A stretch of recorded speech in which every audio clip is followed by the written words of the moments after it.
अस्सलाम वालेकुम नाज़रीन, न्यू टाइम्स पाकिस्तान से मैं हूं आपका होस्ट चौधरी मोहम्मद अवैस। नाज़रीन, आज मैं मौजूद हूं सियालकोट की यूनियन काउंसिल मुबारकपुरा के अंदर और मेरे साथ यहां के सरगर्म सियासी और समाजी वर्कर हैं मियां तनवीर अहमद साहब। अस्सलाम वालेकुम।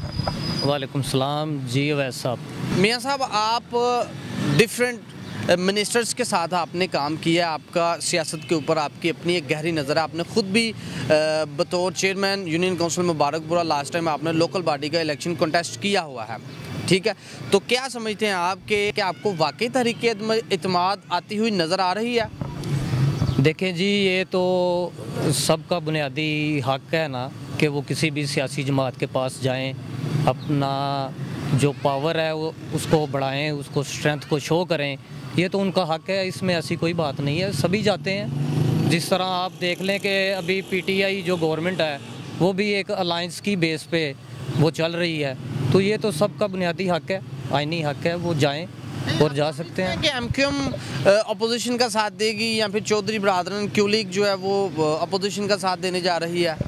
देखें जी, कम से कम जो मौजूदा सेटअप चल रहा है ना, ये जो 5 साल का टन्योर है, इसमें तो ये मुमकिन होता नज़र नहीं आ रहा। आप बतौर एडमिनिस्ट्रेटर वज़ीर आला पंजाब इस वक्त के हैं जो उस्मान बुज़दार साहब, अगर आप उनको प्रीवियस एडमिनिस्ट्रेटर्स के साथ आप कंपेयर करते हैं तो आपको क्या वाज़िया जो इनमें फ़र्क नज़र आता है? जी अवैस साहब, अगर हम अपने कल्चर को देखें ना तो उस हवाले से कंपैरेटिवली जो शहबाज शरीफ साहब हैं वो ज़्यादा बेहतर एडमिनिस्ट्रेटर है और वो अच्छे तरीके से जो है ना वो पंजाब गवर्नमेंट को चलाते रहे हैं, सेटअप को चलाते रहे हैं, अवामी मसाइल को हल करते रहे हैं कंपैरेटिवली।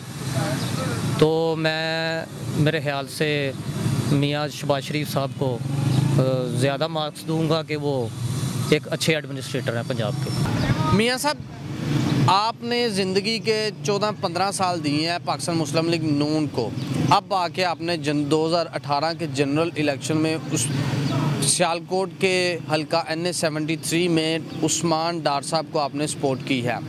दोनों पार्टीज़ में आप रहे हैं, दोनों में क्या फ़र्क है? जी देखें, मैं पहले तो एक बात को करेक्ट कर दूं कि 90s से मैं इस सेटअप में हूँ। जब शेख हिजाज साहब इक़्तिदार में रहे हैं, मैं एज ए सेक्रेटरी मैंने उनके साथ काम किया है, तो ये तकरीबन 25, 26, 27 साल का ये टोटल अरसा बनता है। तो जो आपका सवाल है कि अगर इनका मुआवजा किया जाए तो कौन बेहतर है, तो मेरे ख्याल से जो अवामी मसाइल से अवेयरनेस थी वो चूँकि 30-35 साल से एक सेटअप चलता आ रहा है नून लीग का, तो अवामी मसाइल को हल करने में वो कंपैरेटिवली ज़्यादा बेहतर थे नून लीग, अगर उनका कंपैरिजन किया जाए पीटीआई से। उस्मान डार की कारकर्दगी को शहर सियालकोट के लिए आप किस नज़र से देख रहे हैं? देखें जी, वो एक पढ़ी लिखी क़यादत है, लेकिन वो एक पब्लिक फ़िगर इसलिए नहीं बन सके कि अवामी मसाइल के लिए जो है ना वो अवामी नुमाइंदा होना बहुत ज़रूरी है। तो बदकिस्मती से जिस तरह पाकिस्तान में होता है उसी तरह हमारे सियालकोट में भी बिज़नेस आइकन को लेते हैं और वो एक इस प्लेटफार्म पे ला के बैठा देते हैं कि वही नुमाइंदे हम पे मुसल्लत हो जाते हैं। तो बेहतर ये है जो ग्रास रूट लेवल से कोई नुमाइंदा लें जिसको अवामी मसाइल की अवेयरनेस हो, जो अवाम में उठना बैठना जानता हो, तो वो ज़्यादा बेहतर होगा। सर, आप इशारतन उस्मान डार की कारकर्दगी के ऊपर आप ऑब्जेक्शन लगा रहे हैं? जी, आप कह सकते हैं। और जो एक वेव थी 2018 के इलेक्शन में बनी हुई, वो मेरे ख्याल से उसका 50% से भी ज़्यादा जो है ना वो नेगेटिव रिस्पांस इस दफ़ा आएगा उनको। सर, आपने लास्ट इलेक्शन जो आपने कॉन्टेस्ट किया है वो आपने बतौर इंडिपेंडेंट कैंडिडेट आपने इलेक्शन कॉन्टेस्ट किया है, तो इस दफ़ा आप किस जमात से इलेक्शन कॉन्टेस्ट करने जा रहे हैं? क्योंकि आप चूँकि अभी रिसेंटली देखा जाए तो आप पीटीआई का हिस्सा थे, लेकिन पीटीआई की क़यादत के ऊपर ही आपको इत्मीनान नहीं रहा। वैसा अब अगर प्रोफाइल चेक करें ना तो मैंने पहला इलेक्शन जो मैं टॉपर रहा हूँ एज ए जनरल काउंसलर वो था मॉडल टाउन यूनियन काउंसिल से, तो मैंने नून लीग के प्लेटफार्म से लड़ा था इलेक्शन। तो उसके बाद ये जो इलेक्शन आया लोकल गवर्नमेंट का, वो मैंने एज ए चेयरमैन बतौर आज़ाद उम्मीदवार मैंने इलेक्शन लड़ा है और एज ए रनर अप मैं रहा हूँ। पीटीआई तीसरे नंबर पे थी। तो अभी जो लोग मुआजना कर रहे हैं साबका दौर का और मौजूदा दौर का, तो उस हवाले से अवाम बड़ी कन्फ्यूजन का शिकार है। तो दो सहबाब आते हैं, वो राय लेते हैं कि जी आप इस दफ़ा किस जमात से इलेक्शन लड़ेंगे। तो अभी ये मुशावरत चल रही है, तो इंशाल्लाह ये एक कैंपेन और ये कंसल्टेंसी ये चलेगी अपने लोगों के साथ, दोस्तों के साथ। जो राय आएगी उसको हम एक्सेप्ट करेंगे इंशाल्लाह ताला। एक एक्सपेक्टेड राय होती है ना, क्योंकि आप दोस्तों में रोज़ उठते हैं, बैठते हैं, चलते हैं, खाते हैं, पीते हैं। एक एक्सपेक्टेड राय भी बतौर हिंट अगर आप देना चाहते हो।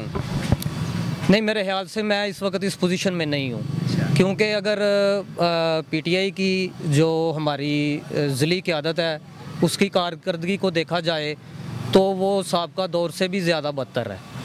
तो मेरे ख्याल से जो लोकल बॉडीज़ के नुमाइंदे होते हैं वो अपनी डिस्ट्रिक्ट क़यादत को देखते हैं कि वो कितनी स्ट्रांग और पावरफुल है और कितनी इफ़ेक्टिव है।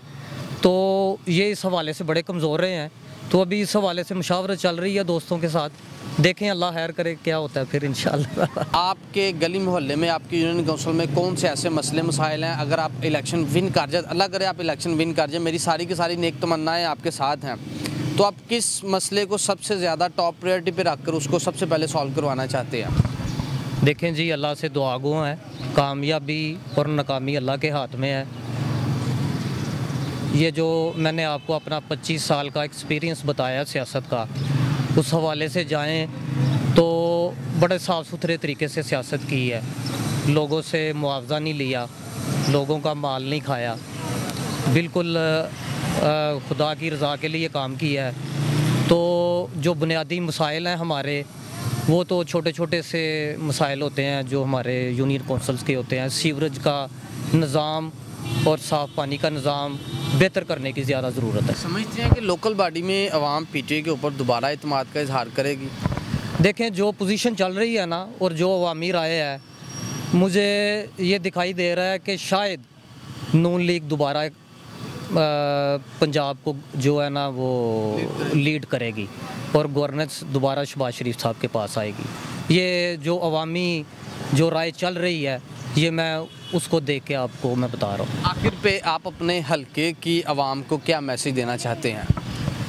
जी, मैं अपने हलके के दोस्तों को, भाइयों को, बुज़ुर्गों को और अपनी माँ बहनों को यही गुजारिश करूँगा कि बड़ी सोच समझ के अपना वोट कास्ट करें। लोकल बॉडी इलेक्शन आ रहे हैं और आप एक कंपैरिजन करें, उसका एक मेयार रखें अपनी सोच का कि किस नुमाइंदे को वोट देना है, किसकी हिस्ट्री ज़्यादा बेहतर है, किसका प्रोफाइल क्या है और कौन ज़्यादा इफ़ेक्टिव रहा है आवाम के अंदर। और अगर ये चीज़ें जो हमारे हलके के लोग हैं इसको अपने जहन में रखेंगे, कैंडिडेट्स का मुआवजा करेंगे, उसका प्रोफाइल चेक करेंगे, उसकी हिस्ट्री चेक करेंगे, तो मेरे ख्याल से लोगों के लिए ज़्यादा आसानी हो जाएगी अपना अच्छा नुमाइंदा इलेक्ट करने के लिए। जी नाज़रीन, ये हैं मियां तनवीर अहमद साहब, जो कि अपने एरिया के अंदर एक सरगर्म कारकुन के तौर पर हैं, जो 24 घंटे पब्लिक के अंदर रहते हैं। इसी के साथ ही अपने मेज़बान चौधरी मोहम्मद अवैस को न्यू टाइम्स पाकिस्तान की स्क्रीन से इजाज़त दीजिए। अल्लाह हाफिज़।